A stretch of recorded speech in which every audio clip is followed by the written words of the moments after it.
and will be joining the activities happening in the Apongbon axis of the Eco Bridge, where the governor has arrived on the scene to address the market women. So 5 days ago, you're all aware what happened at the Apongbon approach into Eco Bridge. So this was a fire, heavy fire incident that started around 2-3 a.m. And I'm told it was on till about 10-11 o'clock in the morning before a combined effort of the Lagos State Fire Service, Federal Fire Service, Lagos State Emergency Response, LOMA, and all other first responders were able to put it off. Thereafter, you know that officials of the Lagos State Ministry of Works, Ministry of Environment, Ministry of Transportation, LASEMA, and our sisters from the federal agency, from the Federal Ministry of Works, the Minister's Office, they were all here later that day to do an on-the-spot assessment. And so what had happened between then and now is that we've issued a 7 days notice to all of the illegal occupiers under the bridge. You've all gone around and you see the extent and the level of destruction. Very, very extremely unfortunate. This is a clear testimony of how public assets should not be turned to. And so we've given 7 days notice. And I want to reiterate, it's still on. So Wednesday is the deadline for everybody that has anything to have left there. The place is now we're going to start extensive clearing of the place.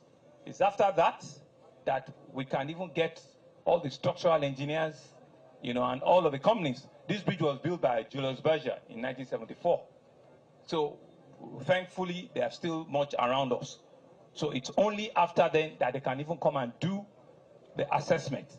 I cannot begin to speculate how long it's going to take or what form is the rehabilitation going to take.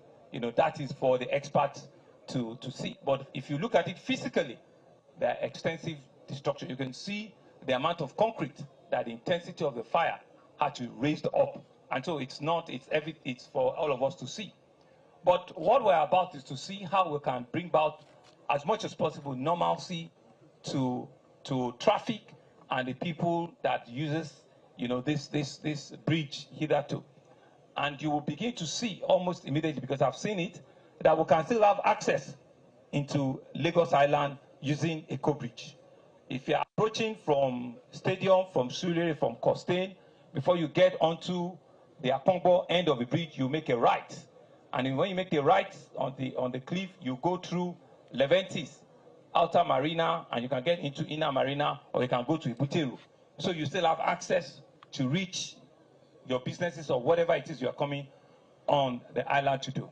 Similarly, if you are exiting from Lagos Island, from Outer Marina, from the tall Marina Bridge, or from whatever part, Ibuteru, and all the other parts of Lagos Island, Broad Street, Marina, what you need to do is the signals are going to be well written out so that you can see.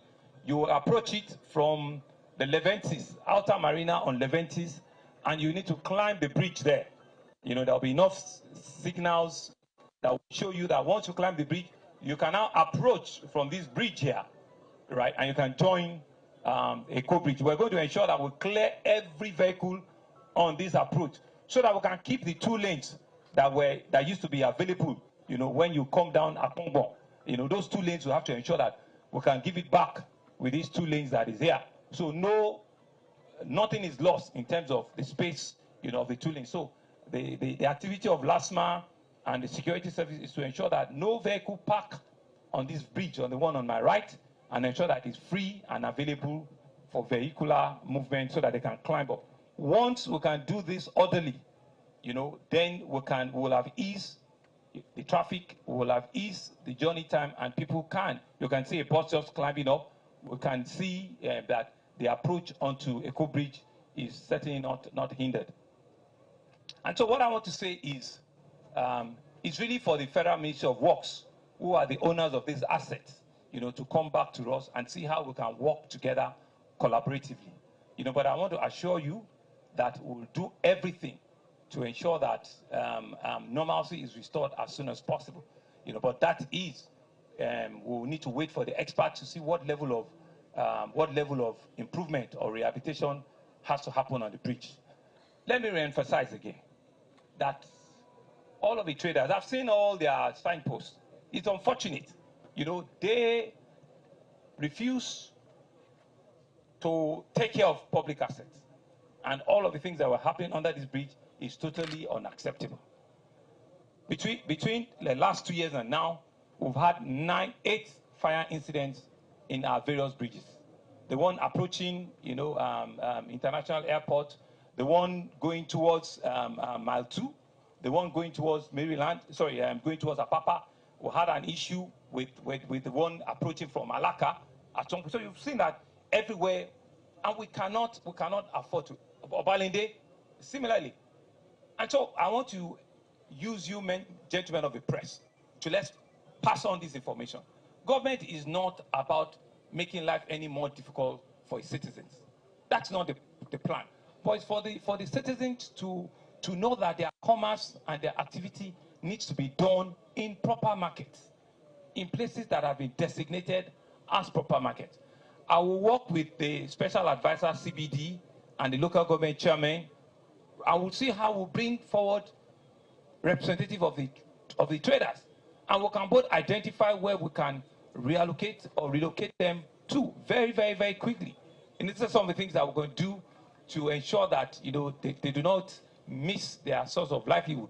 But to go back to how it's been done is to mean that we're being reckless, because we cannot be assured of the safety, of this bridge, if we have to take them back there. And so we'll go to Obalende as well, and we're also going to repeat the same thing. It's about time in which we need to get people off under the bridges.